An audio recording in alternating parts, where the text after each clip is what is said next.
अस्सलाम वालेकुम नाज़रीन। प्रोग्राम में आज हमारे के साथ जुवेद इकबाल चीमा साहब हमारे साथ हैं मैनचेस्टर से। जी चीमा साहब, क्या हालात जा रहे हैं पाकिस्तान के, आप क्या देख रहे हैं? कोई अमन शांति नजर आ रही है? जी मुबारक साहब, देखें, दो चार चीजें बड़ी अहम पेशरफ्त हुई है। जी। ये एक तो फौज के खिलाफ जो बयानात आ रहे हैं बहुत ज्यादा, हम्म। मौलाना फजल मान साहब और उधर से अहमद वली खान साहब वगैरह वगैरह, हाँ। जी। और दूसरे वो अडयाला जेल पे जो साजिश जो है वो हो रही है। अब कौम क्या करेगी, और ये सबसे बड़ा चैलेंज है हम्म। अब पाकिस्तान के लिए। तो जी। मैं इसके बारे में आपसे ये रिक्वेस्ट करना चाहता हूँ जी। कि देखें, एक तो हमारे साथ अब एक नया खेल खेला जा रहा है। ये जो अहमद वली खान वगैरह है ना, या फजल मान, मौलवी फजल मान, जी। ये पीटीए वाले किसी झांसे में ना आ जाएं। हम्म। ये एक ड्रामा है, अच्छा। पहली बात। जी। ये फौज की तरफ से जो है ना, वो 75 सालों से जो ड्रामा खेला जा रहा है ना, कि हम्म। कुछ लोगों को मौका दिया जाता है कि वो खेलें और इस तरह के फौज के खिलाफ बयान दें। आपको याद है, ये स्पीकर जो बना बैठा है या सादक, हम्म। इसने भी तो फौज के खिलाफ बयान दिया था ना, कि जी। हम मीटिंग में गए थे और टांगे कांप रही थी, माथे पे पसीना था, हम्म। हाँ? और जी। ये फिर ऐसे ऐसे लोगों को इस ओहदों पे बैठाया जाता है। हम्म। ख्वाजा आसिफ कितनी दफा कह चुका है कि फौज ने हमारी हड्डियां चूस ली, मांस चूस लिया, हमारा बेड़ा गर्क कर दिया, इसने सब कुछ खा लिया। ये सब ड्रामेबाज हैं और इस तरह के खेल खेले जाते हैं। अभी फिर क्यों खेला जा रहा है? हम्म। इसलिए कि आवाम तो इमरान खान के हक में है, जी। और इमरान खान का जो मोटो है वो सबके सामने है कि वो खुल के बाजवा के खिलाफ जो है ना वो अपना बयान दे चुका है।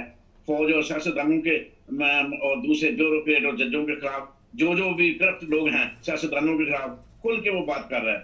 तो ये उसको तो कत्ल करने की साजिश अभी तक जारी है, और सारे प्रोग्राम उसको अंदर किया, पीटीआई को जुल्म किया। बाकी आदमी कोई भी बात करता है तो उसके ऊपर से कोई हमला नहीं होता। लोग तो कहते हैं हम सबूत देने को तैयार हैं, तो कोई किसी को बुलाया तो नहीं जाता, किसी को पूछा तो नहीं जाता। तो ये है कि एक तो ये लोगों को मोटिवेट किया जाता है कि लोग इमरान खान की पॉपुलैरिटी कम करें, ताकि दो चार जो है ना वो इस तरह के बौने जो है ना वो स्टेज में उतारे जाए, ताकि लोगों को जो है ना एक वोट बैंक इमरान खान का कम हो, और लोगों का जो ध्यान जो है ना वो दूसरी चीजों से इधर हो जाए। ये सारा कोई ड्रामा इसलिए किया जा रहा था कि अडयाला जेल पे जो हमला करना है तो लोगों का ध्यान इधर हो जाए, हम उधर से अपना काम करें। सिर्फ ये सारा ड्रामा इसलिए दिखाया जाता है। और अभी जो कुछ हो रहा है ये भी एक बहुत साजिश के तहत हो रहा है। ये इनकी 70-75 साल से यही साजिश है कि कुछ लोगों को जो है ना वो इस्लामाबाद लाते हैं, जत्थे लाते हैं, फिर उनको पैसे देकर, किराया देकर वहां से बेचते हैं।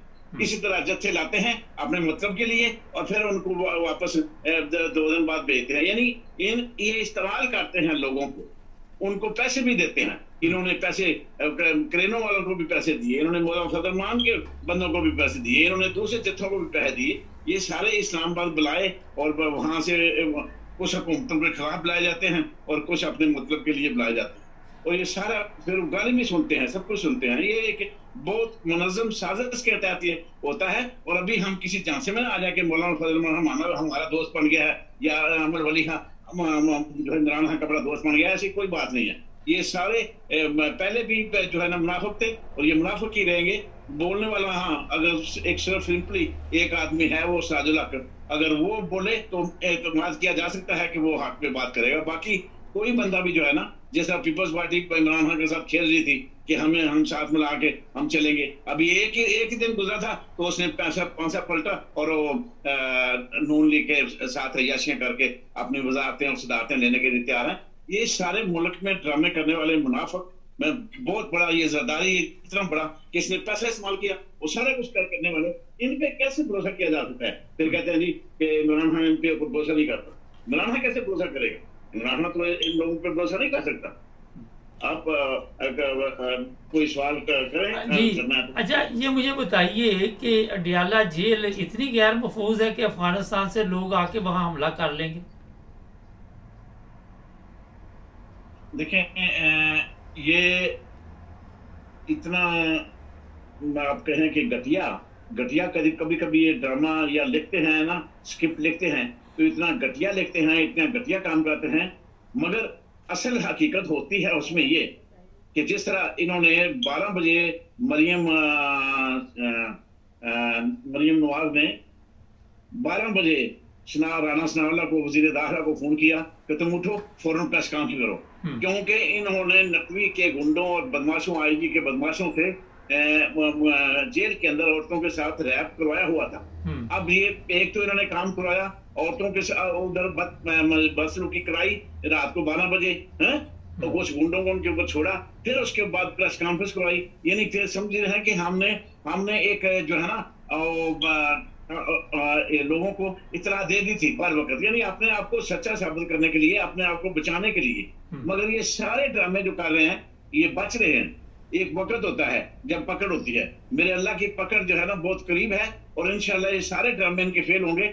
अभी ये जो कुछ कर रहे हैं बुशरा बीबी के साथ, उसको जहर दे के, या इमरान खान को बार बार ये दो पहले भी कत्ल किए जेल के अंदर, सिर्फ इसलिए उसको डराने और धमकाने के लिए, उसको बताने के लिए कि तुम डील कर लो, हम ये भी कर सकते हैं, तुम डील कर लो, हम ये भी कर सकते हैं, तुम डील कर लो, हम तुम्हें कत्ल कर देंगे।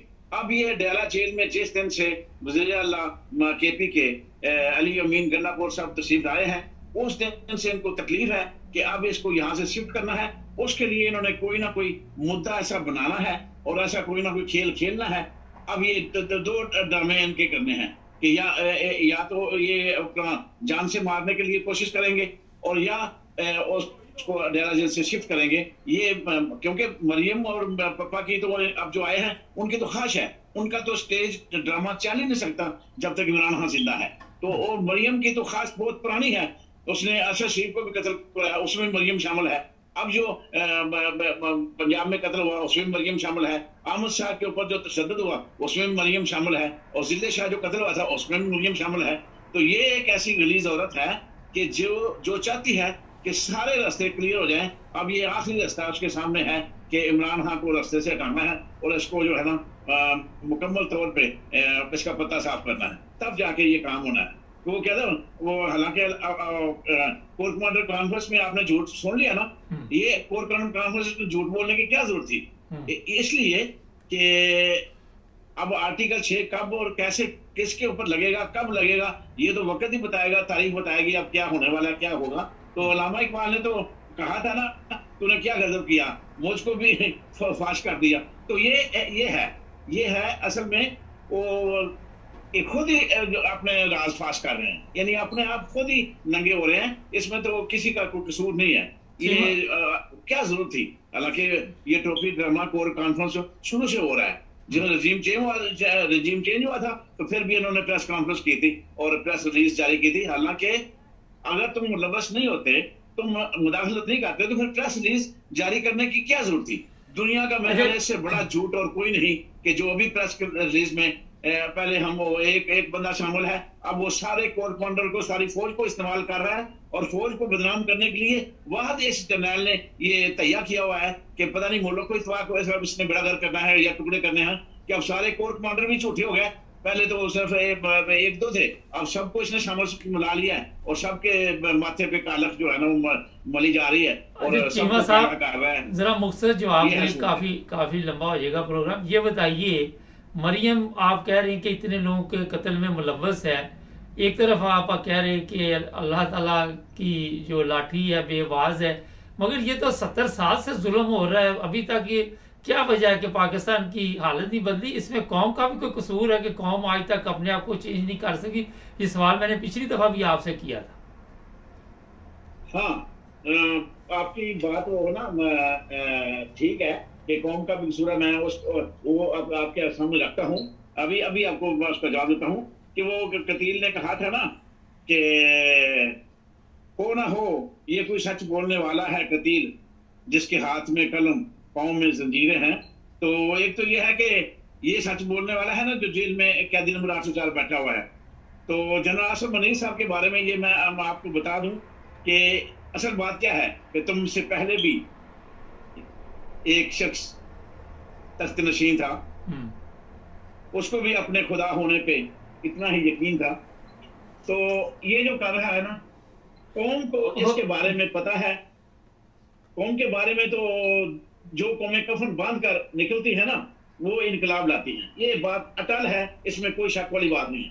आपकी बात से इत्तेफाक करता हूं कि कौम अभी तक उस नहज पे नहीं पहुंची और उस नहज पे नहीं आई, क्योंकि कौम जो है ना उस वक्त बनती है जब कफन बांध के निकलती है, तब वो इनकलाब लाती है, तब उसकी बात मानती है। जो नहीं निकलती वो अजाब में मुब्तला रहती है।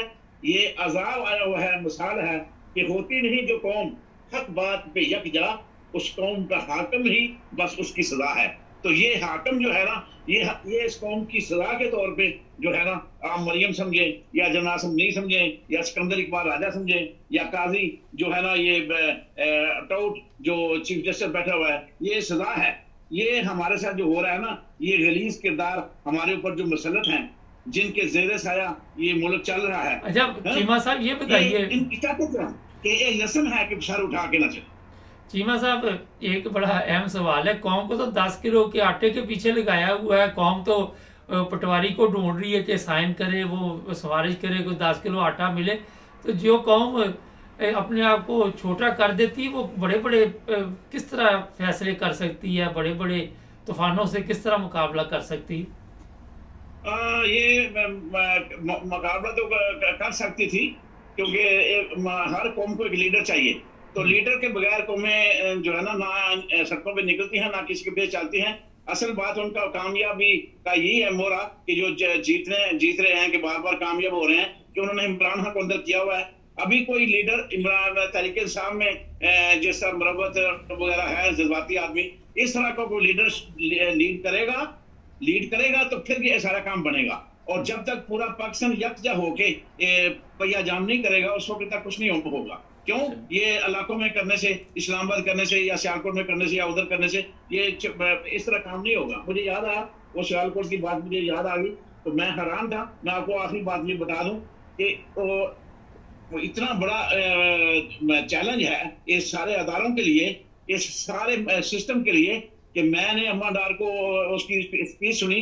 मैंने इस तरह की स्पीच कभी भी जिंदगी में इतनी ऐसी औरत से नहीं सुनी जिसकी उम्र भी इतनी 70 साल के करीब हो।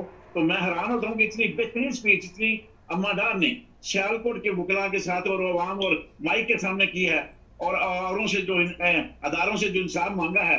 मैं अपनी जिंदगी में इससे अच्छी जो है ना अपील और इतना साफ चैलेंज कभी भी मैंने नहीं देखा ना सुना है। अब ये अदारों का काम है कि वो खासकर काजी का काम है कि अगर वो मुसलमान है तो इंसाफ पे फैसला करे, और अदारों के सरबराह अगर मुसलमान है तो इस्लाम से, अल्लाह से और आखिर पैगंबर से कानून के मुताबिक फैसले करें और कानून के साथ मत खेलें, वरना आने वाला अजाब उनको भी बहा कर ले जाएगा। और वो जो है ना, ये जो कहते हैं कि सिर्फ अपना दुनिया, तो दुनिया भी उनकी तबाह हो गई और आखिर भी उनकी तबाह है। जो कुछ अम्मा डार ने, मैं कहता हूँ इस कौम के साथ होने वाली ज्यादतियों 2024 के इलेक्शन के बारे में जो बात की है, वो एक अजाब का पेश खाना है। अगर मेरे इदारों ने इसका अजाला न किया, इससे पहले भी बड़े बड़े जुल्म हुए इस पाकिस्तान के साथ। बड़े बड़े जर्नैलों ने, ब्यूरोक्रेट ने, जजों ने और आम मुआशरे से रहने वाले माफिया ने जुल्म किए हैं, मगर 1971 वाले जुल्म ने पाकिस्तान पर अजाब नाजिल किया और मुल्क 2 टुकड़े हो गया।